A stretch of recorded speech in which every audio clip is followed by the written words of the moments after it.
నమస్కారం. ముందుగా చిరంజీవి రేవంత్ శ్రీపాద, చిరంజీవి రిత్విక్ శ్రీపాదను వేదిక మీదకి వచ్చి ప్రార్థనా శ్లోకం పాడవలసిందిగా కోరుతున్నాను. సభకి నమస్కారం. సభకి నమస్కారం. సదా బాలరూపాపి విఘ్నాద్రిహంత్రి మహాదంతి వక్త్రాపి పంచాస్యమాన్యాః విధీంద్రాదిమృగ్యా గణేశాభిధామే విధత్తాం శ్రియం కాపి కళ్యాణమూర్తిః. ఓం సహస్రపరమా దేవి శతమూలా శతాంకురా సర్వగుం హరతు మే పాపం దూర్వాదుస్వప్ననాశని. కాండాత్ ప్రరోహంతి పరుషః పరి ఏవానో దూర్వే ప్రతను సహస్రేణ శతేన చ యా శతేన ప్రతనోషి సహస్రేణ విరోహసి తస్యా ఆస్తే దేవీష్టకే విధేమః విషావయం. అశ్వక్రాంతే రథక్రాంతే విష్ణుక్రాంతే వసుంధరా శిరసా ధారయిష్యామి రక్షస్వ మాం పదే పదే. ఓం శాంతి శాంతి శాంతి. ధన్యవాదములు. ధన్యవాదములు. మహాశాస్త్రావధాని డాక్టర్ గరికపాటి నరసింహారావు గారిని వేదిక మీదకు తీసుకురావలసిందిగా శ్రీ ఎస్విఆర్ మూర్తి గారిని కోరుతున్నాను.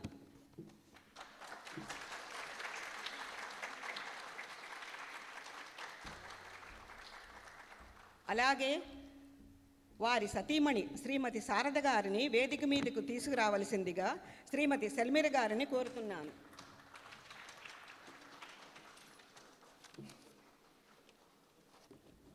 ముంబాయి తెలుగు సమితి అధ్యక్షుడు శ్రీ ఆదుర్తి శ్రీనివాసరావును వేదిక మీదకి ఆహ్వానిస్తున్నాను. ఎఫ్టామ్ చైర్మన్ డాక్టర్ పివి రమణ గారిని వేదికపైకి రావలసిందిగా కోరుతున్నాను. జ్యోతి ప్రజ్వలన కార్యక్రమం జరగనున్నది. ఎంటీఎస్ అధ్యక్షుడు శ్రీ అదుర్తి శ్రీనివాసరావు గారిని జ్యోతి ప్రజ్వలనకు విచ్చేయనున్నాము.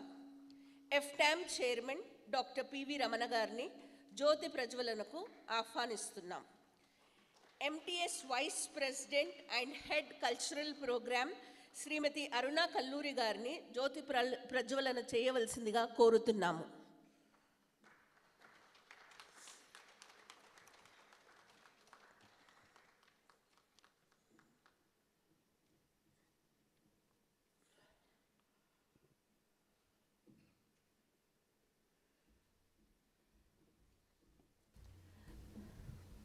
అందరికీ ధన్యవాదాలు. ఇప్పుడు సహస్రావధాని డాక్టర్ గరికపాటి గారికి సన్మానం. ఎంటీఎస్ అధ్యక్షుడు శ్రీ ఆదుర్తి శ్రీనివాసరావు సాలుతో సత్కరిస్తున్నారు.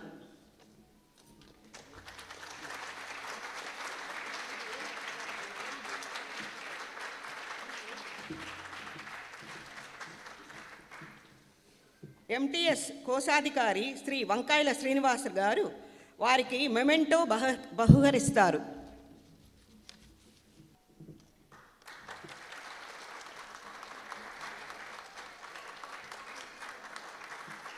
ఎంటీఎస్ అధ్యక్షుడు శ్రీ ఆదుర్తి శ్రీనివాసరావు గారు పట్టు వస్త్రాలతో డాక్టర్ గరికపాటి గారికి సన్మానం చేస్తారు.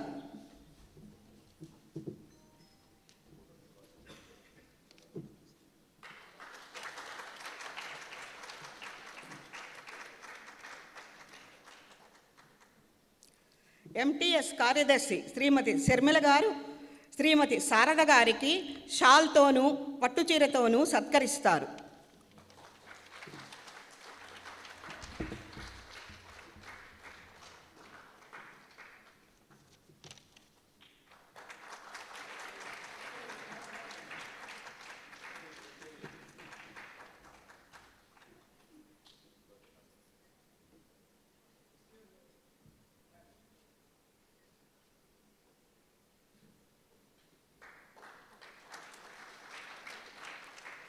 ఇప్పుడు ఎంటీఎస్ కార్యనిర్వాహక సభ్యుడు శ్రీ కృష్ణమోహన్ గారు ఎఫ్టామ్ చైర్మన్ డాక్టర్ పివి రమణ గారిని సత్కరిస్తారు.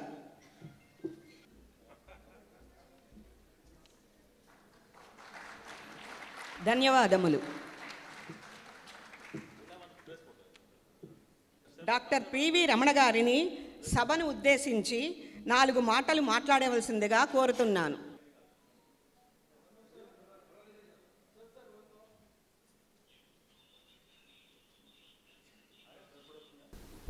సభకు నమస్కారం. ఉపవేష్టితులైన గురువుగారు గరికపాటి నరసింహారావు గారికి సత్సహస్ర ప్రణామాలు. నిన్ననే వీరిని ఇంకొక సభలో పరిచయం చేసే అవకాశం నాకు ఇచ్చారు. ఇవాళ కూడా చేయమంటున్నారు. గరికపాటి వారి గురించి ఒకళ్ళకి చెప్పేందుకు అరగంట, గంట, 2 గంటలో పడుతుందండి. శ్రీ గరికపాటి అఫీషియల్ అనే యూట్యూబ్ ఛానల్ చూసినట్లయితే సర్వం మీకే విత్తం అవుతుంది. ఈరోజు మీకు ఇంకో విధంగా వారిని పరిచయం చేయడానికి చూస్తున్నాం.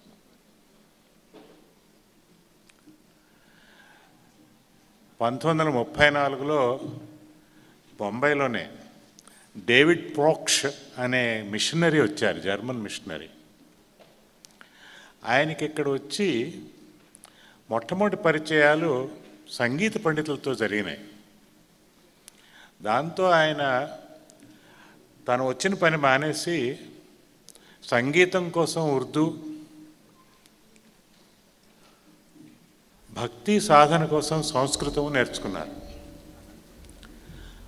ఆయన అడ్రస్ చేసిన ఒక ముఖ్యమైన ప్రశ్న ఏమిటంటే, జీసస్ నమ్ముతూ క్రిస్టియన్గా ఉండగానే భక్తి సాధన మార్గంతో మోక్షము సాధించవచ్చునా, దాని మీద కృషి చేశారు.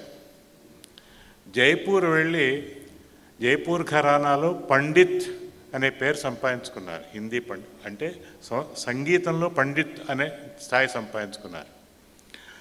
ఆ తర్వాత ఇతరులను ఆశ్రయించి భరతనాట్యము, ఇతర నాట్యాలు కూడా నేర్చుకున్నారు, మధ్యలో నేర్చుకున్నారు. అవి గుర్తించి బొంబాయిలో మహారాష్ట్ర గవర్నమెంట్ వాళ్ళకి అంధేరి ఈస్ట్లో జ్ఞాన్ ఆశ్రమం అనే దాదాపు 50 ఎకరాల స్థలం ఆయనకి కేటాయించారు. అందులో వారు స్థాపించిన సెంటర్లు Bharatanatyam teaching centre, Sanskrit learning centre, వేదాంత విజ్ఞానం నేర్చుకునే సెంటరు, ఇతర ఇండియన్ ఇన్స్ట్రుమెంట్స్ మృదంగాల సెంటర్ స్థాపించారు. వారు తనకు పెట్టుకున్న పేరు ఏమిటంటే పండిత్ జ్ఞానప్రకాష్.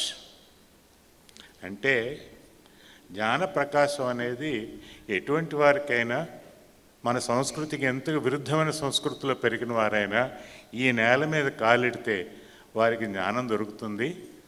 వారు వచ్చేటప్పటికి 60, ఆయన నిర్యాణం చేసేటప్పటికి 1986లో 90 దాటిందన్నమాట. 90 ఇంకా ఎక్కువేమో. చెప్పవలసింది ఏమిటయ్యా అంటే, గరికపాటి వారు చేస్తున్నది ఏమిటి, ప్రతి ప్రవచనంలోనూ, ప్రతి ప్రసంగంలోనూ, ప్రతి సందర్భంలో ఎవరైనా వారిని కలిసినప్పుడు కానీ వారి మాటలు జ్ఞానప్రకాశాలే.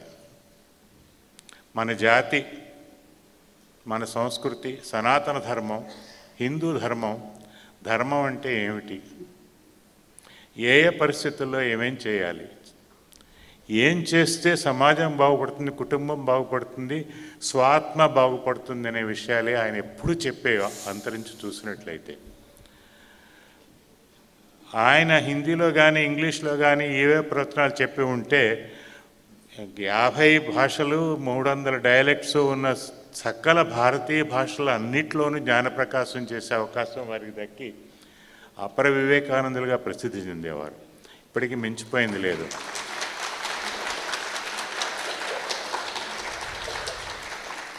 ఎవరైనా పూనుకొని ఈయన ప్రవచనాలను ఇంగ్లీష్ ట్రాన్స్లేషన్లు చేసినట్లయితే చాలా అద్భుతంగా ఉంటుందని చాలా ముఖ్యం. అది చాలా ముఖ్యం. అది ఇప్పుడు జరగాల్సిన పని. అందుకని ఇంతకన్నా నేను ఎక్కువ మాట్లాడితే గరికపాటిని వారికి పరిచయం చేసినట్లు కాదు, పొగడినట్లు అవుతుంది. ఇంతటితో విరమించుకుంటున్నాను. నమస్కారం. వచ్చిన అతిథులందరికీ కూడా సుస్వాగతం పలుకుతున్నాను. ఈరోజు చాలా శుభదినం, ఎందుకంటే కొన్ని శుభవార్తలు చెప్పనున్నాను.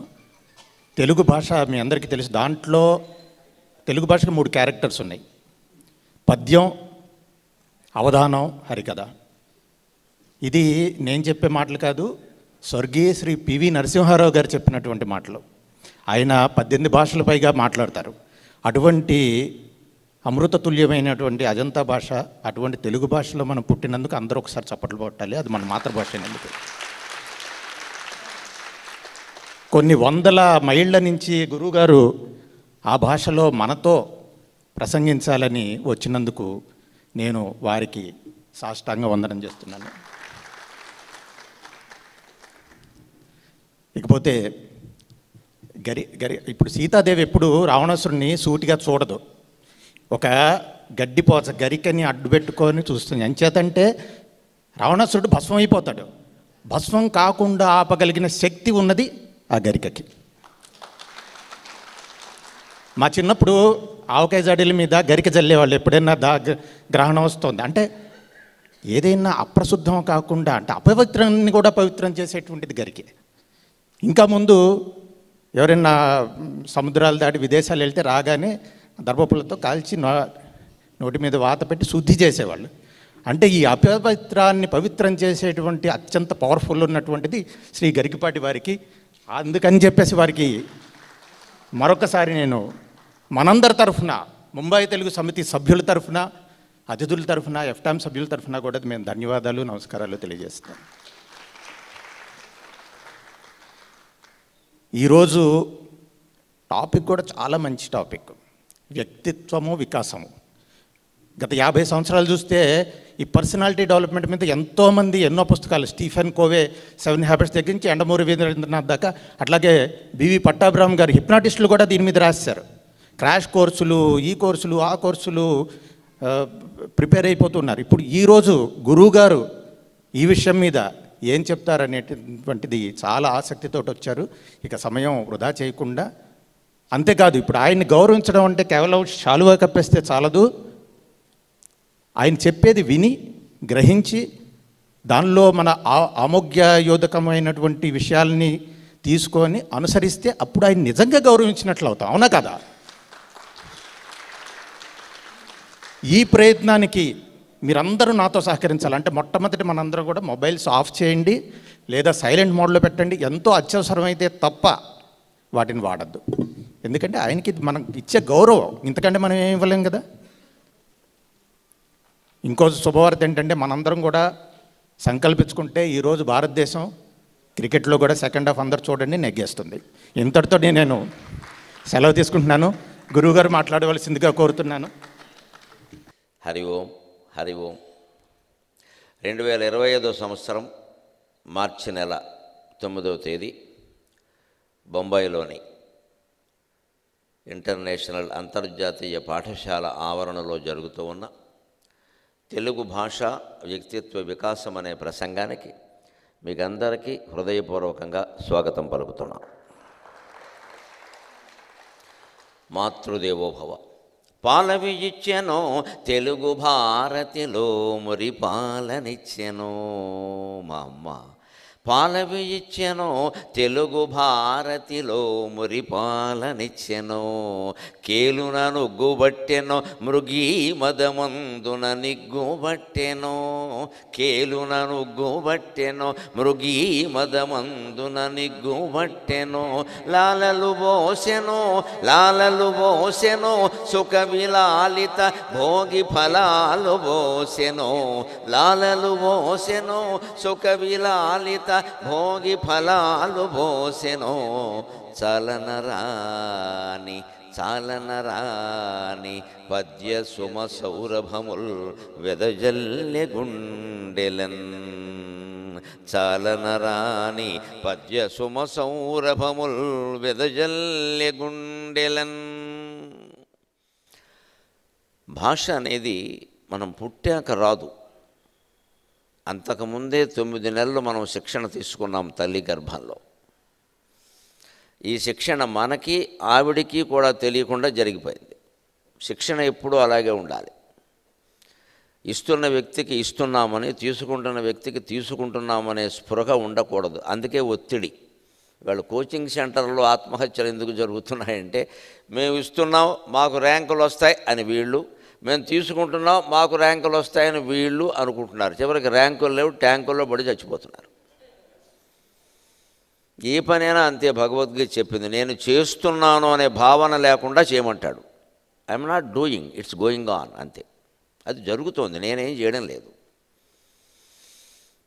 నేను చేస్తున్నాననే భావనే కర్తృత్వ భావన, అదే అహంకారం. ముందు అహం, తర్వాత కారం, అహంకారం. ఆ నేను అనేది వదిలేస్తే అన్నీ అద్భుతంగా ఉంటాయి. ఇంత సృష్టికి మూలం భగవంతుడు, మనందరికీ ఆ విశ్వాసం ఉంది. కానీ ఆయన ఎప్పుడు నేను చేశానని చెప్పలేదు, నేను చేస్తున్నానని చెప్పలేదు. సృష్టికి మూలమైన భగవంతుడికి లేని అహంకారం మనకెందుకు ఉంటుందండి? ఆశ్చర్యం ఇది. నేను చేశా, నేను సాధించా, నేను చూశా, నా అంత వాళ్ళు లేరు, నన్ను పట్టించుకోలేదు, అది కూడా అహంకారమే. పట్టించుకోకపోతే ఏమైంది? పట్టించుకోకపోతేనే సుఖంగా ఉండదు, హాయిగా మనం ఒక చోట కూర్చుంటాం. పట్టించుకున్నాం అనుకో, వాళ్ళు పట్టించుకుంటారు, మన ఆవదం పట్టించుకోవాలి ఒంటికి ఇక్కడ. ఇక మళ్ళీ వాళ్ళని మనం పట్టించుకోవాలి. ఎవరన్నా మనం పట్టించుకోలేదంటే సంతోషించాలి, మనం కూడా వాళ్ళని పట్టించుకోక్కర్లేదు, గొడవ వదిలిపోయింది, సుఖంగా ఉంటాం జీవితంలో. ఈ పట్టించుకోవడాలు ఇవన్నీ అహంకారాలే. భగవంతుడికి లేదు అహంకారం, మనకెక్కువ. భగవంతుడికి మనకి అడ్డంగా ఉన్నది కూడా అహంకారమే. ఈ అహం తొలగపోతే అది వస్తుంది. దానికి భగవంతుడు భాష ద్వారా అవకాశం కల్పిస్తున్నాడు ప్రతి ఒక్కరికి. తెలుగు వాళ్ళకి కాదు, మరాఠీ వాళ్ళకు కూడా, హిందీ వాళ్ళకు కూడా, అందరికీ వారి వారి మాతృభాష ద్వారా. అది తల్లి గర్భంలో ఉండగానే జరుగుతోంది. పాల బీజిచ్చెను తెలుగు భారతిలో మురిపాలనిచ్చెను. నేను మా అమ్మ పేరు మీద చెబుతున్నా, మీ అందరికీ ఇది అనుభవంలో ఉన్న విషయమే. ప్రతి తల్లికి ప్రతి బిడ్డకి అనుభవంలో ఉన్న విషయమే. తెలుగు తల్లులు కేవలం పాలు మాత్రమే ఇవ్వరు, భాషలో ఉండే మురిపాలన్నీ ఇస్తారు. పాలతో పాటుగా మురిపాలు ఇస్తారు.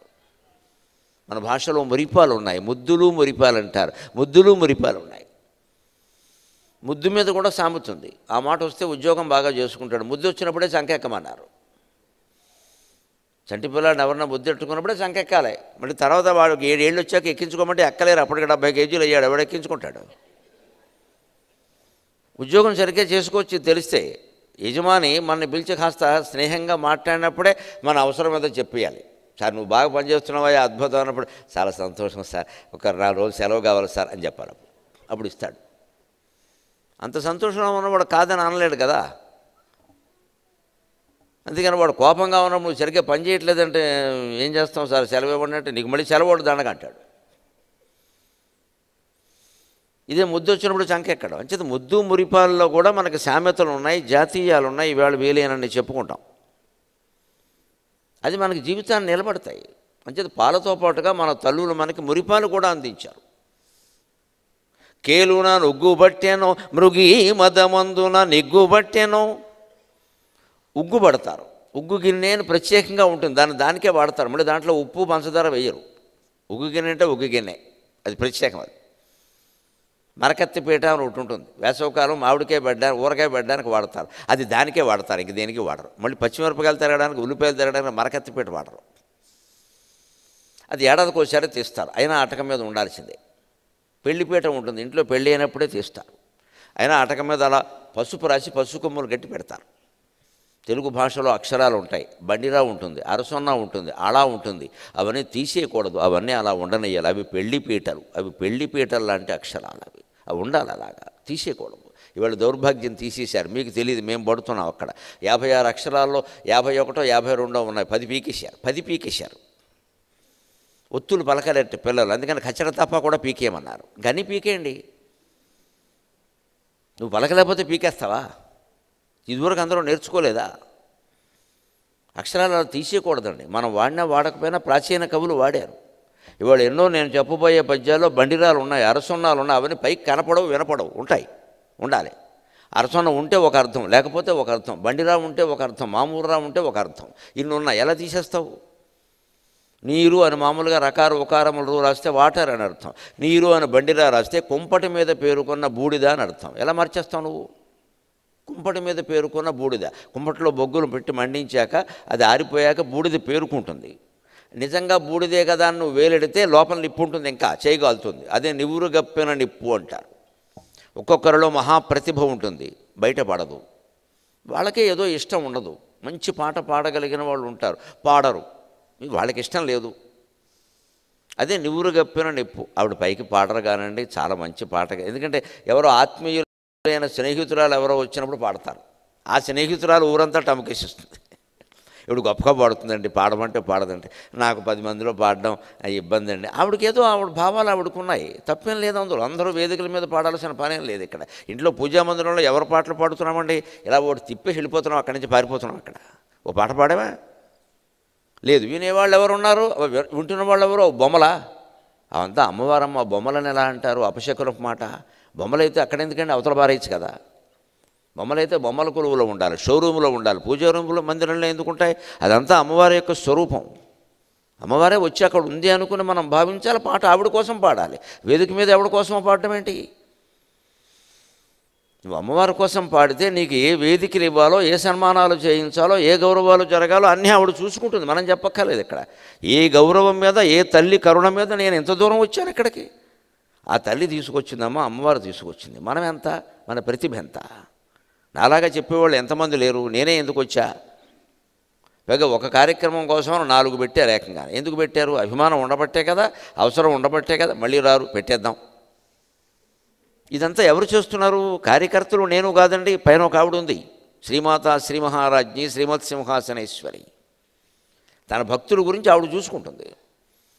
వీడు ఎవరూ లేనప్పుడు కూడా నా దగ్గర కూడా ఓ చెక్క బొమ్మ మా ఇంట్లో వేలాడుతూ ఉంటే, పడగదిలో పైన ఉంటుంది ఓ చెక్క బొమ్మ. అమ్మవారు ఇలా నిలబడి శూలం పట్టుకుంటుంది. ఆ ఒక్క బొమ్మ మీద నేను 160 పద్యాలు అన్నమ్మా. 160 పద్యాలు వెళ్ళాను నేను, 160.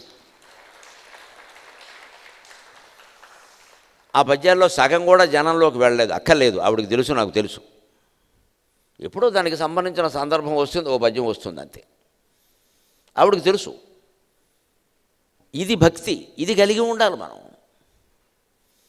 అప్పుడు వాడిని ఏ లోకాలు తిప్పాలో, ఏం చేయాలో అని ఆవిడ చూసుకుంటుంది. అది ఆవిడ అవసరం, మన అవసరం కాదు. ఇక్కడ మన అవసరం ఏమిటంటే ఆవిడ పాదాల మీద బయట ఏడవడమే మన అవసరం, ఇంకేం లేదు ఇక్కడ. ఇది మనకి ఉగ్గుపాలతో నేర్పుతారు. ఉగ్గు గిన్నెలో పాలు పట్టేటప్పుడే శౌర్యం నేర్పేవారు తెలుగు తల్లులు. పద్యాలు నేర్పేవారు, పాటలు నేర్పేవారు. అందుకే నేను అంటున్నా, కేలున ఉగ్గు బట్టెను మృగి మదమందున నిగ్గు బట్టెను. నాకు మా అమ్మ పట్టినటువంటి ఉగ్గుబాలల్లో బహుశా కస్తూరి నిగారింపు ఉండుంటుంది. కస్తూరి సేవించిన వాడికి కవిత్వం రాదు. పైగా మగవాళ్ళు వేసుకునే తాంబూలం వేరు, ఆడవాళ్ళు వేసుకునే తాంబూలం వేరు. మగవాళ్ళు వేసుకునే తాంబూలంలో కస్తూరి ఎక్కువ ఉండాలి. కర్పూరం పాలు కంటే కస్తూరి 2 రెట్లు ఉండాలి. ఆడవాళ్ళు వేసుకునే తాంబూలంలో కస్తూరి పాలు కంటే కర్పూరం 2 రెట్లు ఎక్కువ ఉండాలి. ఇదంతా హార్మోన్స్కి సంబంధించిన విషయం. ఇవాళ ఈ రహస్యాలు ఏవీ తెలియవు కాబట్టి ఎవరికి సంతానం కలగట్లేదు. స్త్రీలలో స్త్రీ హార్మోన్లు, పురుషుల్లో పురుషుల హార్మోన్లు వృద్ధి పొందట్లేదు. ఎందుకంటే తాంబూలం మానేశారు. కిళ్ళీ వేస్తారు, దరిద్రపు కిళ్ళీ. ఇది కిళ్ళీ కాదు, తాంబూలం వేరు, కిళ్ళీ వేరు. భాష మారితే పదాలు మారిపోతాయి, పదం మారితే పదార్థం కూడా మారిపోతుంది. తాంబూలం వేరు. తాంబూలం చాలా పవిత్రమైన మాట. తాంబూలంలో తమలపాకులు ఎన్ని ఉండాలి, సున్నం ఎంత ఉండాలి, బోకచెక్క ఎంత ఉండాలి, లెక్క ఉంది. నీ ఇష్టం వచ్చినట్టు వేస్తే కుదరదు ఇక్కడ. దానికి సున్నం ఎక్కువ రాస్తే పొక్కిపోతుంది, తక్కువ రాస్తే పండదు, కానీ రాయాలి. సంసారమైనా అంతే. చిటపట్లు ఉండాలి, పటపట్లు ఉండాలి. ఎంతవరకు ఉండాలి? మళ్ళీ ఆనందంగా కలిసే వరకు ఉండాలి, విడిపోయే వరకు ఉండకూడదు. చిటపట్లు లేకపోతే సంసారం బాగుండదండి. అది ఎంత ఉండాలంటే తమలపాకు తరుణి, పోకచెక్క పురుషుడు. తరుణి తమలపాకులాగే ఉండాలి, మెత్తగా. నేను చెలరేగిపోతానంటే కుదరదు, గొడవలు అయిపోతాయి. కనీసం శోభనం గదిలోకి పాల గ్లాసు పట్టుకుని వెళ్ళినప్పుడైనా కాస్త వినయంగా ఉండాలి. నువ్వు ఆన్లైన్లో ఆర్డర్ పాలు వస్తాయంటే కుదరదు ఇక్కడ. భార్యను కూడా ఆన్లైన్లో ఆర్డర్ ఇస్తాడు. ఆన్లైన్లో ఆర్డర్ ఇవ్వడానికి భార్య ఎందుకు? స్విగ్గీ జొమాటోలు ఉంటాయి, ల్యాప్టాప్ ఉంది. శోభనం గదిలోకి పాలు ఆన్లైన్లో ముందు ఆఖరమే రాబోతుంది, త్వరలో విడుదల. నేను తేనం, I studied BTech, I don't get. నేనెందుకు తేవాలి? నేను కూర్చుంటా, నువ్వు పట్టుకురా. ఇంకా శోభనం ఏమిటి, సంసారం ఏమిటి, పిల్లలు ఏమిటి, నా తలకాయ. అక్కడ పనికిరావు పౌరుషాలు. ఇక్కడ లక్ష్మీదేవి అయినా విష్ణుమూర్తి గదిలోకి పాలు పెట్టుకుని వెళ్లాల్సిందే. నేను లక్ష్మీదేవిని అంటే కుదరదు. తమలపాకులా ఉండాలి తరుణి. పురుషుడు పోక చెక్కలా ఉండాలి, దిట్టంగా ఉండాలి, గట్టిగా ఉండాలి, కానీ ఆరోగ్యానికి మేలు చేసేవాడై ఉండాలి. ఈ దిట్టతనం గట్టితనం గొడవలు పెట్టుకోవడానికి, కొట్టడానికి, తిట్టడానికి, తాగి తందనాలు ఆడడానికి కాదు. ఏ సమస్య వచ్చినా తాను పురుషుడు ముందు తట్టుకుని ఆడది ఆ ప్రస్తావన చేస్తే నీకెందుకు, నేను చూసుకుంటాను కదా, నువ్వు నీ పని చూసుకో, ప్రశాంతంగా ఉండే, అసలు టెన్షన్ ఎక్కువ, ఉరికి కల్పించుకో, నేను చూసుకుంటా అంటే ఆవిడ ధైర్యంగా ఉంటుంది. నాకే భయం వేస్తుందని వీడు లోపలికి వెళ్ళిపోతే ఆవిడేం చేస్తుంది? అందుకే తాంబూలం. పురుషుడు స్త్రీ తమలపాకు తరుణి తా లెక్క. పురుషుడు పోక చెక్క, పో యతిప్రాసలు పద్యం రాసేవాళ్ళకి తెలుస్తుంది. వీటికి యతిమైత్రి కుదురుతుంది. యతిమైత్రి వేటికి కుదురుతుందంటే అక్షరాల మధ్యలో అనుబంధం ఉంటేనే కుదురుతుంది. మనుషుల్లో మైత్రి కూడా అనుబంధం ఉంటేనే కుదురుతుంది. అనుబంధం లేకుండా మైత్రి ఏమిటి? ఇక సున్నం, ఇది విచిత్రమైన విషయం. ఇది ఈ వేలుతో రాయాలి. సరిగ్గా ఈ చిటికెన వేలుకి పక్కది ఉంగరపు వేలు అంటారు. దాంతో ఇలా రాస్తారు. ఆడవాళ్ళ రాయాలి, మోగాడు రాయకూడదు. అది సున్నంలా ఉండదు, తాటాకులా ఉంటుంది, అది రాయకూడదు. బట్టిలో సున్నం తీసుకొచ్చి రాసేయకూడదు ఇక్కడ. సున్నం ప్రత్యేకం. ఇదివరకు నేలలో కొండల్లో సున్నం పెట్టేవారు. అది కూడా దానిమ్మ చెట్టు కింద పెట్టేవారు. అదొక ఆశ్చర్యం. అదంతా సంబంధం. అది దానిమ్మ చెట్టు కింద సున్నం కొండలు పెడితే సున్నం రుచి పెరుగుతుంది. పైన ఇక్కడ దానిమ్మ చెట్టు, మా ఇంట్లో ఉండేది దానిమ్మ చెట్టు ఉండేది, దాని కింద సున్నం కొండలు ఉండేవి. ఎప్పుడు మా నాన్నగారు తాంబూలంలో సున్నం అయిపోయింది, అక్కడ తీసుకురారా అనేవారు. ఈ దానిమ్మ చెట్టు ఏమిటంటే దానికి రిలేషన్ రా, ఏం చదువుతున్నావు సైన్స్ అనేవారు ఆయన. అది వృక్షశాస్త్రం, ఆయుర్వేదం. అది ఏ చెట్టు కింద ఏది ఉండాలి. గంధపు చెట్టు కిందే పావులు ఉంటాయి. బాగా సుగంధాలతో అందాలతో మనల్ని ఆకర్షించే వాళ్ళే పాముల్లా ప్రవర్తిస్తారు. గంధపు చెట్టు కిందే ఉంటాయి పాములు. జాగ్రత్తగా ఉండాలి. అలాగని అందరూ ప్రవర్తిస్తారని కాదు, అందాన్ని ద్వేషించమని కాదు. అంత అందము, ఆకర్షణ, ఇవన్నీ వ్యధవేషాలు ఉన్నాయంటే పాములు ఉన్నాయి కింద, జాగ్రత్తగా ఉండు. గంధం తీసుకో వచ్చేయి, అక్కడ ఉండకు. అంటే దానిమ్మ చెట్టు కింద సున్నం పెట్టేవారు. అది పట్టుకొచ్చి ఎంత రాయాలి? ఈ 4 ఆకుల్ని ఆ తొడిమలు తీసేసి, ఈ ముచ్చికలు తీసేసి, తొడిమలు తీసేసి, ఇలా ఊరికే ఈ వేలుతో కొద్దిగా ఇలా రాసి, మధ్యలో ఈనెలు కూడా జాగ్రత్తగా తీసేసి, అప్పుడు ఈ సున్నం రాస్తే సరిగ్గా అది పండుతుంది. పైగా ఆడవాళ్ళు చాలా తెలివైన వాళ్ళు. వీళ్ళు తాంబూలం రాసేది వీళ్ళే, ఇచ్చేది వీళ్ళే. పండకపోతే నా మీద ప్రేమ లేదు, అందుకే పండలేదు. ఇప్పుడు వాడేం చేయాలి? నీ మీద ప్రేమకి తాంబూలం పండడానికి లింక్ పెడితే నేనేం చేయను ఇక్కడ? అది పండలేదు. అదో పెట్టారు, భార్య మీద ప్రేమ అంటే తాంబూలం పండుతుంది. అంటే సున్నం ఎంత రాయాలి అంటే పండేలా రాయాలి, పొక్కేలా రాయకూడదు. తమలపాకు తరుణి, పోకచెక్క పురుషుడు. మధ్యలో సున్నం ఏమిటంటే అప్పుడప్పుడు వచ్చే సమస్యలు. సున్నం ఘాటుగా ఉంటుంది, సమస్యలు కూడా ఘాటుగానే ఉంటాయి. అవి ఆ సమస్యలను ఎంతవరకు మనం ఎలా డీల్ చేయాలి, ఎలా నిర్వహించాలి అంటే పండేలా నిర్వహించాలి, పొక్కేలా నిర్వహించకూడదు. అంటే సమస్యల గురించి అస్తమానం ఆలోచిస్తూ చర్చిస్తూ ఉంటే పొక్కిపోతుంది సంసారం. ఏది ఎంతవరకు చర్చించాలో అంతవరకు చర్చించి మగాడో ఆడదో తీసుకోవలసిన చర్య ఏదో తీసుకొని ఇంకా వదిలేస్తే ఎప్పుడూ పండుతుంది సంసారం. పొక్కిపోవడం ఉండదండి, పొక్కిపోవడం ఉండదు, పండుతుంది. పంట పండాలి కదా. మనం చేసే తప్పుడు పని ఏమిటంటే మనకు ఆందోళన, ఎందుకంటే పొక్కిపోయేలా ఆలోచిస్తాం దాని గురించి. ఇంత చేస్తే పిల్లాడికి మార్కులు తక్కువ వచ్చాయి, కొంపలేమో అంటుకుపోలేదు ఇక్కడ. దాని గురించి అంత ఆలోచించక్కర్లేదు ఇక్కడ. ఒకవేళ తీవ్రమైన సమస్య అయినా సరే మనం ఆలోచిస్తే పరిష్కారం అవుతుందంటేనే ఆలోచించాలి, లేకపోతే భగవంతుడికి వదిలేయడం మంచిది. సృష్టిలో ఏం జరగాలో అది జరుగుతుంది, యాక్సెప్ట్ ఇట్, ఒప్పేసుకో. మన ఆలోచన వల్ల అన్నీ పరిష్కారం కావు, జరిగే విధంగా జరుగుతాయి. దాన్ని ఒప్పేసుకోవాలి, ముందుకేస్తే కుదరదు అక్కడ. ఇదంతా మొత్తం తాంబూలంలో ఉంది, ఇదంతా మొత్తం ఉగ్గుపాలల్లో ఉంది, ఇదంతా మొత్తం పాలల్లో మురిపాలల్లో ఉంది. నమ శివాయ. వీళ్ళ పాలిచ్చే తల్లులు తగ్గిపోయారు, డబ్బా పాలు మొదలయ్యాయి. డబ్బా పాలలో ఇవన్నీ ఉండవు. కస్తూరు నిగ్గు అంటాం. ఆ నిగ్గు కస్తూరి సేవించిన వాళ్ళకి తాంబూలంలో కస్తూరు వేస్తారు, జాపత్రి వేస్తారు, జాజికాయ వేస్తారు, కర్పూరం వేస్తారు.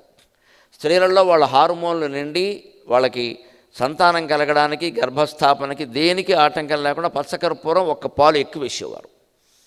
పురుషుల్లో లైంగిక శక్తి పెరగడానికి, సంతాన శక్తి పెరగడానికి అన్నిటికీ ఉపయోగపడే విధంగా కస్తూరి ఒక్క పాలు ఎక్కువ వేసేవారు.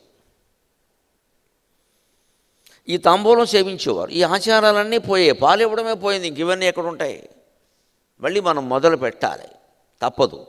సంతానం దెబ్బతింటున్నారు చాలా కష్టపడి.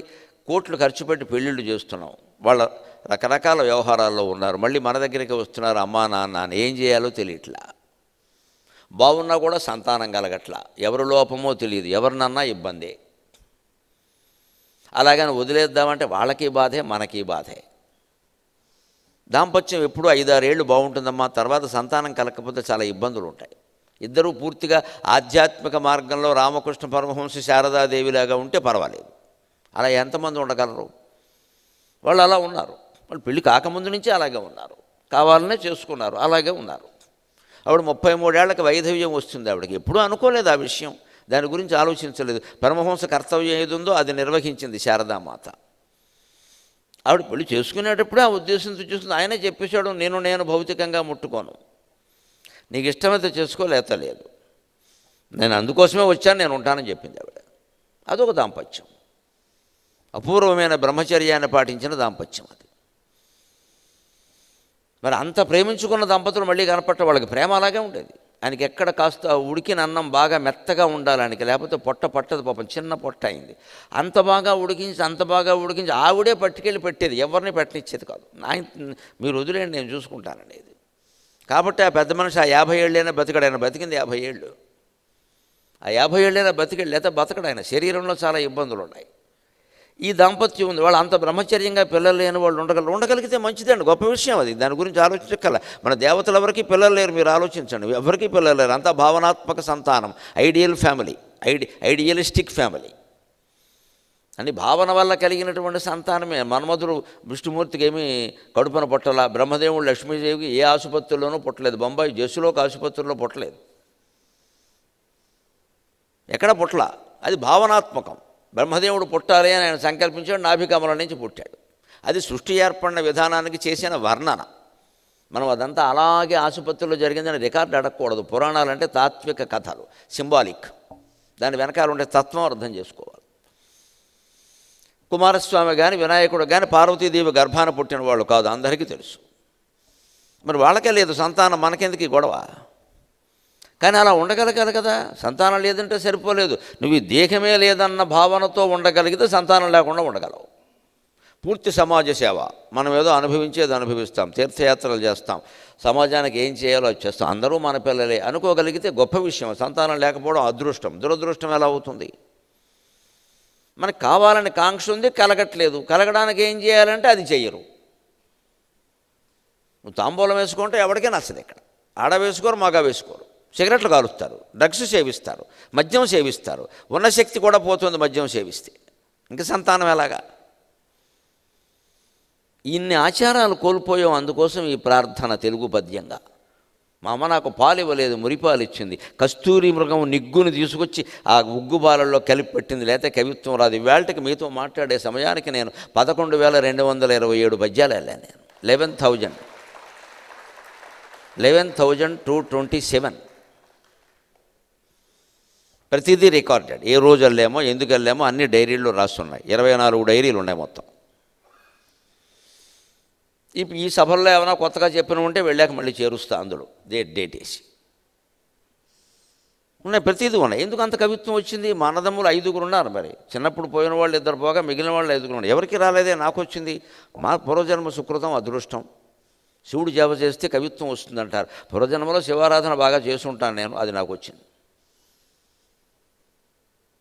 అంతేకాదు, లాలలు బోసెనో సుఖవిలాలిత భోగి ఫలాలు బోసెనో. భోగి పండుగ నాడు భోగిపళ్ళు పోస్తారు, పండితుల్ని పిలిపిస్తారు. ముత్తైదువులను మాత్రమే కాదు, పండితుల్ని పిలిపిస్తారు. మా వాడిని ఎత్తిన 4 భోగిపళ్ళు 5 పైసలు బిళ్ళ పెట్టి వేయండి, మీకున్న కవిత్వం వాడికి వస్తుంది, మీకున్న పాండిత్యం వాడికి వస్తుంది. ఇవాళ అది మానేశారు. ఎవరిని పిలవరు, ఊరికే షో కోసం చేస్తారు పేరంటారు. ఇక్కడ దాన్ని భోగి పండు తీస్తుంటే వీడియో వాడిని రమ్మడం. పండు వీడియోలో పడాలి. ఈవిడ వేస్తే పడాలి, ఆయన వేస్తే పడాలి, వీళ్ళందరూ పడతారు. వాడు బతుకు కూడా గోతులో పడుతుంది. ఒక పండితుడు రాడు, ఒక కవి రాడు, ఒక బ్రాహ్మణుడు రాడు, కనీసం ఒక పురోహితుడు రాడు. దేవుడు ఎక్కడి నుంచి వస్తాడు బ్రాహ్మడు పురోహితుడు లేకుండా? వాళ్ళు దానికి ప్రతినిధులు కదా. వాళ్ళని మనం రానియ్యం. అక్కడ క్యాస్ట్ ఫీలింగ్ మళ్ళీ ఇక్కడ. ఆయన వచ్చి మంత్రపూర్వకంగా ఇందాక వస్తుంటే వేదం వినిపిస్తే నాకు పరమానందమైంది. యో వేదాదౌ స్వర ప్రోక్తో వేదాంతే చ ప్రతిష్ఠిత తస్య ప్రకృతి లీనస్య యః పరస్స మహేశ్వరః. మొత్తం 4 వేదాల సారం ఆ ఒక్క శ్లోకంలో ఉంది. నాకు వస్తుంటే ఆ వినపడగానే ఏం పవిత్రమైన వాతావరణంలో అనుకున్నాను నేను. మనిషి పాడని రికార్డు పాడని వేదం వేదమేనమ్మా, దాన్ని ఎలా తగ్గిస్తారు మీరు? ఆ వేదం ఇవాళ వినపడుతోందా? భోగి పండుగ నాడు వినపడేది. వేద పండితులను పిలిచేవారు. వాళ్ళ వంశంలోనే ఎవరైనా కవులు పండితులు ఉంటే పిలిచేవారు. మీరు ఆశీర్వదించండి, మా వాడికి కాస్త కవిత్వం వస్తుంది. ఇప్పుడు అలా లేదు, కవిత్వం ఎవరికి ఎక్కాలి. మా వాడు సాఫ్ట్వేర్ అవ్వాలి, 40 lakhs 6 lakhs ప్యాకేజ్ అవ్వాలి, వెళ్ళవగానే విడాకులు అయిపోవాలి. ఈ ప్యాకేజీ అందుకే. ఇంత ప్యాకేజీ లేకపోతే విడాకులు అవ్వవు. మా వాడు కోటీశ్వరుడు అయిపోవాలి, విల్లాలు కొనేయాలి, విలవిల్లాడిపోవాలి. ఇది మన ఆశలు. ఇవి వీటికి ముందు అడ్డుకట్ట వెయ్యాలి. అదే వ్యక్తిత్వ వికాసం. వాళ్ళ పిల్లలు కోటీశ్వరులు అవుతున్నారు, ప్యాకేజీలు ఉన్నాయి, కానీ కింద చాలా లీకేజీ ఉంది, మనకి తెలియట్లా.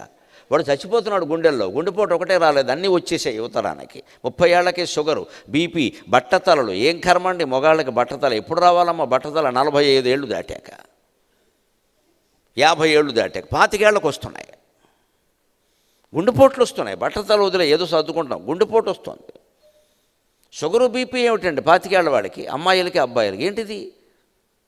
భయాలు, ఆందోళనలు, అత్యాశలు, దురాశలు. ఇలా ఉద్యోగంలో చేరగానే ప్రమోషన్ వచ్చేయాలి. అబ్బా, మోషన్ అవ్వట్లేదు సమయానికి, ప్రమోషన్ ఎలా వస్తుందండి? పొద్దున్నే కాలకృత్యాలు సరిగ్గా అయితే మొత్తం కాలకంఠుడు ప్రత్యక్షమైనట్టే లెక్క. అంత గొప్ప అదృష్టం అది. చచ్చిపోతున్నారు అక్కడ బాత్రూంలో పడి గంటలు తరబడాయి. ఈ అదృష్టం లేదు, అది ఎక్కడి నుంచి వస్తుంది? జీవితంలో ఎలా జరుగుతాయి అన్నీ అక్కడ. దాన్ని ఓపిక పట్టాలి. ఆరోగ్యంలో మార్పులు రావాలి, ఆహార విహారాల్లో మార్పులు రావాలి. ఏం లేకుండా ఎలా వచ్చేస్తాయి? ఈ దురాశల కారణంగా ఈ డబ్బులే దారుణాన్ని దారితీస్తున్నాయి. ఇంత డబ్బు మనం లేకుండా ఉండలేమయ్యా. మనకి పండితులు అక్కర్లేదు, కవులు అక్కర్లేదు, ఆశీర్వచనాలు అక్కర్లేదు, డబ్బులు కావాలి. స్తోత్రాలన్నింటిలోకి ఏ స్తోత్రం కావాలంటే కనకధార స్తోత్రం కావాలి. శంకరాచార్య చెప్పిన 153 రచనల్లో మోస్ట్ ఫేమస్ ఏది అంటే కనకధార. ఎందుకంటే డబ్బులు. శంకరాచార్య మీద ప్రేమ కాదు, లక్ష్మీదేవి మీద ప్రేమ కాదు. అదే వేదాంతం డిండిమం. ఎందుకండి డిండిమం గిండిమం మనకి ఎందుకండి? అది వేదాంతం. మరి దానివల్ల డబ్బులు రావు, జ్ఞానం వస్తుంది. జ్ఞానం ఎవడికి ఎక్కల. డబ్బులు వస్తాయండి. ఎన్ని రోజులు చదవాలండి? మడిగట్టుకోవాలా, తడిగట్టుకోవాలా? ఓ దడిగట్టుకో, ఎవడొద్దన్నాడు ఎక్కడ? నీ మడిని చూసి లక్ష్మీదేవి వస్తుంది అక్కడ. ఆవిడ వచ్చేయాలి. మనం మహాపాపాత్ములమైనా సరే మన ఇంటికి ఆవిడ వచ్చేయాలి. ఆవిడ వైకుంఠాన్ని వదిలిపెట్టి ఎందుకు వస్తుందండి? మన అజ్ఞానం. ఆవిడ పేరు నిత్యానపాయని. ఎప్పుడూ భర్తను విడిచిపెట్టదమ్మా. విష్ణుమూర్తి ఉన్న చోట లక్ష్మీదేవి ఉంటుంది. మీరు విష్ణుమూర్తిని పిలవకుండా లక్ష్మీదేవిని వస్తే తో వేధవా, మా ఆయన పిలవలేదు నన్ను పిలిచే ఉంటుంది ఆవిడ. నిత్యానపాయని. సరస్వతీదేవికి లేదా పేరు, గౌరీదేవికి లేరు, మహాసాధ్వి లక్ష్మీదేవి. నిత్య అనపాయని. ఎప్పుడూ లక్ష్మీదేవిని విష్ణుమూర్తిని విడిచిపెట్టదు. నారసింహాయ నమః, అచ్యుతాయ నమః, కేశవనామాల్లో ఉంటుంది చూసుకోండి. ఈ రెండు ఒకచోట ఉంటాయి. నరసింహ అచ్యుత. ఆయన నరసింహస్వామి అయినా సరే ఈవిడ ఆయన్ని అచ్యుత విడిచిపెట్టలేదు. చ్యుత అంటే విడిచిపెట్టింది, అచ్యుత అంటే విడిచిపెట్టలేదు.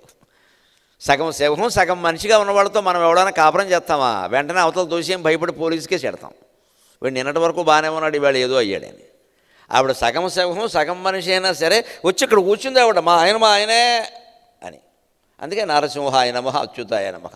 నారసింహ వపు శ్రీమాన్ విష్ణు సహస్రంలో ఉంటుంది. నారసింహ వపు శ్రీమాన్, నరసింహ రూపంలో శరీరంలోనూ ఉన్నప్పటికీ శ్రీమాన్, లక్ష్మీదేవితో కలిసి ఉన్నావయ్యా నీకు నమస్కారం. అంటే భర్త ఏ స్థితిలో ఉన్నా భార్య విడిచిపెట్టద్దు, భార్య ఏ స్థితిలో ఉన్నా భర్త విడిచిపెట్టద్దు. అదే మన ఆధ్యాత్మిక రహస్యం. ఆధ్యాత్మిక రహస్యం.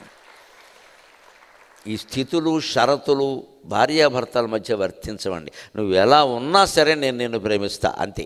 అది ఒక్కటే భార్యకైనా భర్తకైనా ధైర్యం ఇచ్చేమాట. నువ్వు ఎలా ఉన్నా సరే, ఇప్పటికంటే నీ ఆరోగ్యం క్షీణించినా సరే, ఇప్పటికంటే నీకు ఇబ్బందులు ఎక్కువ, నేనుంటా, ఎవడున్నా లేకపోయినా నేనుంటా అంటే సారీ ఇంకేం అక్కల్లా. ఆ భార్య ఇంకా నవగ్రహాలకు కూడా భయపడదు. ఆ భర్తేనా అంతే. ఏదో ఆయన ఇబ్బంది వస్తుంది, మంచంలో ఉంటాడు, నీకు ఎందుకయ్యా నేను ఉన్నాను కదా, ఎక్కడికి వెళ్ళను, మా పుట్టింటికి కూడా వెళ్ళను, పెళ్ళిళ్ళు కూడా మానేస్తాను, నీకే సేవ చేసుకుంటా అంటే ఆ భర్త ఇంకా ఎక్కువ బతుకుతాడమ్మా. అదే కదా దాంపత్యం అంటే. ఈ మంచంలో ఉన్నవాడితో మనకేమిటని మనం ఫ్యాషన్ డిజైనర్కి బయటికి వెళ్ళిపోతూ ఉంటే మళ్ళీ బయటికి వెళ్ళి విష్ణు సహస్రాలు చదువుతారు, స్వామీజీలకు సేవ చేస్తారు, భర్తలకు సేవ చేయరు. నమశివాయ. సన్యాసులకు చేసే సేవకు కూడా అర్హుడు కదా మొగుడు. అక్కడ చేస్తారు, ఎందుకంటే పబ్లిసిటీ వస్తుంది, పేరు వస్తుంది. ఆయనకి ఇప్పుడు చాలా అనుంగ శిష్యురాలు అంటాడు ఇక్కడ. అది కావాలి మనకి. భర్తకు భార్య అంటే పేరు పేపర్లో రాదు కదా, విడిపోతే వస్తుంది. కలిసి ఉంటే రాదుగా, విడిపోతే కూడా అందరివి రాదు. మనకి పేపర్లో రావడం కావాలి, పబ్లిసిటీ కావాలి. సంసారం జీవితం ప్రశాంతంగా నడవడం కాదు మనకి. We want fame. అది డిఫేమ్ అయినా పర్వాలా, ఫేమ్ అయిపోవాలి. ఇందుకనే పాడవుతున్నాయి. అందుకు సాహిత్యం అవసరం. ఇది ఏ రకమైన వ్యక్తిత్వ వికాసం? ఇది దెబ్బలాడుకోవడం, విడిపోవడం, ఇవన్నీ సంతానం ముందు కేవలం డబ్బు డబ్బు డబ్బు డబ్బు, హోదా, లేకపోతే మదపిచ్చి, కొందరికి ఎదవ పిచ్చి. ఎంతకాలమైనా తీరదది, ఎన్నేళ్ళు వచ్చినా. వీళ్ళు కాకపోతే వాళ్ళు, వాళ్ళు కాకపోతే వీళ్ళు. ఎంతకాలం ఇది? ఎక్కడో ఓ చోట చుక్క పెట్టద్దా ఈ దరిద్రానికి? పెట్టలేకపోతే జీవితం అంతా అంతే. వీటికి సమాధానం వ్యక్తిత్వ వికాసం. అంతేగాని ఊరికి వ్యక్తిత్వ వికాసం అనగానే పర్సనాలిటీ డెవలప్మెంట్ అనే పేరు ఎప్పుడైతే వచ్చిందో అది వేరుగా మారిపోయిందమ్మా. రమణ గారు కరెక్ట్గా చెప్పారు. చాలా ఇందాక ఆయన కూడా చెప్పారు కదా, అధ్యక్షులు కరెక్ట్, సరిగ్గా చెప్పారు.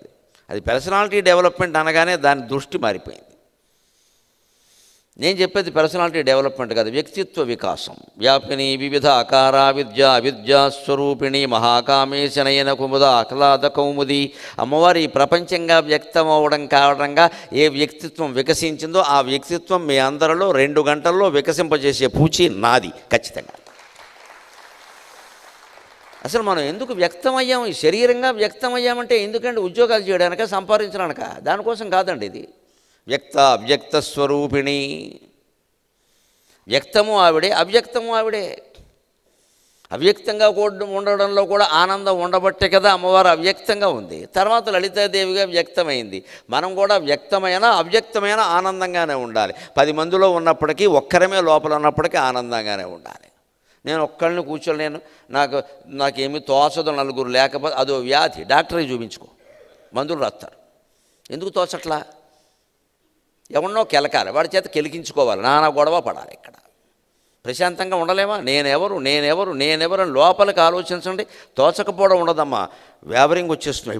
అయిపోయి సత్యం సత్యం ఇంత ఘోరంగా ఉంటుందా? సత్యం ఈ శరీరం నేను కాదా? మనస్సు నేను కాదా? బుద్ధి నేను కాదా? ఈ ఊగుతున్న చేతులు, కూర్చున్న కాళ్ళు, ఈ పొందుతున్న సన్మానాలు, ధరించిన హారాలు, ఇవేవి నేను కాదా? మరి వాటామాయి, హూయామాయి? ఇది చాలా తీవ్రమైన ప్రశ్న. ఇది అది తేలిపోవాలి. అది తేలినప్పుడు ఎన్ని తేలినా ఒకటే. ఏన విజ్ఞాతం సర్వమిదం విజ్ఞాతం భవతి అని వేదం చెప్పింది. ఏది తెలుసుకుంటే ఇంకేవిది తెలుసుకోవాల్సిన అవసరం లేదు. అది తెలుసుకోవయ్యా. ఊరికే ఇది తెలుసుకున్నా, అది తెలుసుకున్నా. 70 ఏళ్ళు వచ్చాక నేను ఇంకా కొత్త భాష నేర్చుకుంటున్నా. దేనికి? మౌనంగా ఉండక యథవశని. కొత్త భాష ఎందుకు 70 ఏళ్ల వాడికి? ఏం చేస్తావు నేర్చుకుని? ఈ ఉన్న భాషను ఏం చేసావు? ఏం లేదు, ఇంకాస్త ఫేమ్. నాకు అది కూడా వచ్చు, ఇది కూడా వచ్చు. నోరు మూసుకోవడం రాదు,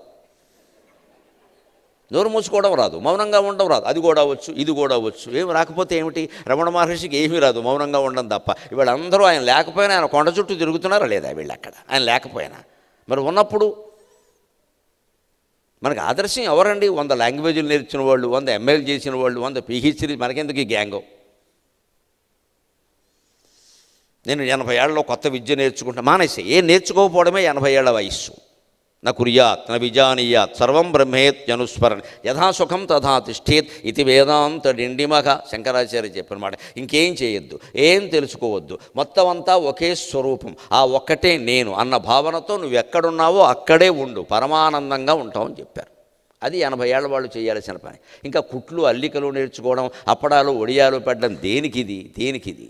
ఆదాయం లేకపోతే వేరే విషయం. ఆదాయానికి లోటు లేనప్పుడు ఈ పనులు చేయకూడదు. ఇంకా కొత్తది ఏదో నేర్చుకుంటున్నా, మా మనవరాలతో పోటీ పడుతున్నా, నీకెందుకు ఈ కర్మ? అక్కడికి నేను యంగ్ అనిపించుకోవాలి. మనవరాలతో పోటీ, 80 ఏళ్ళ ఆవిడతో పోటీ పడదు. మనవరాలతో పోటీ ఎందుకంటే యంగ్ అనిపించుకోవాలి, ఈ మనవరాలు మెచ్చుకోవాలి. దేనికి ఇక్కడ? మనవరాలతో మనవరాలు పోటీ పడాలి. అమ్మమ్మ ఎందుకు పోటీ పడ్డాం? అమ్మమ్మతో పోటీ పడు. ఈ మొత్తం ఈ వీటికి వ్యతిరేకమే వ్యక్తిత్వం. నువ్వు ఏ రకంగా వ్యక్తమయ్యావో, నీ ఆత్మ ఏమిటో, నీ జ్ఞానం ఏమిటో నీకు లేకుండా వ్యక్తం కావడం వాట్ ఫర్ అండ్ వై? దేనికోసం ఇదంతా? అందుకోసం భోగి ఫలాలు పోస్తారు. ఆ పండితులు వచ్చి ఆశీర్వదిస్తే 5 పైసల బళ్ళలో భోగి పళ్ళు పడితే మేమేం చేసేవాళ్ళం, ఆ 5 పైసలు ఏరుకోవడం కోసం చూసేవాళ్ళం. మాకు డబ్బులు కావాలి చిన్నతనంలో. అది పట్టుకెళ్ళి ఏదో కిరాణం కొట్లు ఇస్తే వాడు ఇంత శనగపప్పు పెట్టేవాడు. కానీ నాకు అప్పుడు అర్థం కాల, పెద్దయ్యాక అర్థమైంది. లాలలు భోసెనో సుకవిల ఆలిత భోగి ఫలాలు భోసెనో చాలనలేని పద్య సుమ సౌరభములు వెదజల్య గుండెలెన్. అమ్మా నువ్వేం చేసావో నాకు తెలియదు, పాలిచ్చావో మురిపాలిచ్చావో, కీలున ఉగ్గు పట్టావో మృగీ మందున నిగ్గు పట్టావో, లాలలు పోసావో భోగి ఫలాలు పోసావో నాకు తెలియదు. కానీ నేను చాలన రాని చాలు అనలేని తెలుగు పద్యాలు కొన్ని వేలు నాకు నోటికి వచ్చేలా చేశావమ్మా. నీకు నమస్కారం, నీకు నమస్కారం.